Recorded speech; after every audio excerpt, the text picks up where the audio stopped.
sa aking mini vlog. Pasensya na guys kasi ngayon na lang ulit ako nag-mini vlog. Ang mama shops nyo kasi ay natahimik ang mundo simula nung nanganak ako. Alam ko na alam rin ng mga mommies dyan na bagong panganak na bawal mag-cellphone tayo. Tinatakot ang mama shops nyo mabinat. Kaya ang payo ng inyong mama shops sa mga bagong panganak dyan na katulad ko, huwag kayong gamit ng cellphone para hindi sumakit yung mga ulo nyo.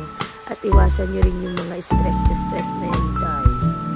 Pasensya na kayo sa boses ko dahil paus ako.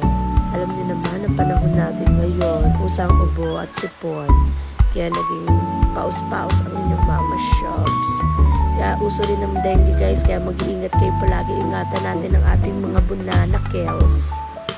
So, yun na nga guys, magbabalik loob na ang inyong mama shops sa paggawa ng mini vlog palagi.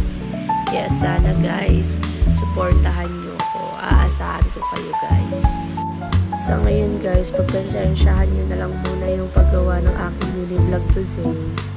Kasi nagkakasimula ko lang ulit. Mga para naman ang inyong mama shops. Basta huwag nyo kakalimutan ng aking payo. Ingatan nyo lagi ang inyong mga bunanakels dahil ngayon, usong-uso ang dengue, ubo at sipon. Yun lamang po at maraming salamat po. Tapusin niyo yung video ko guys ha. Thank you!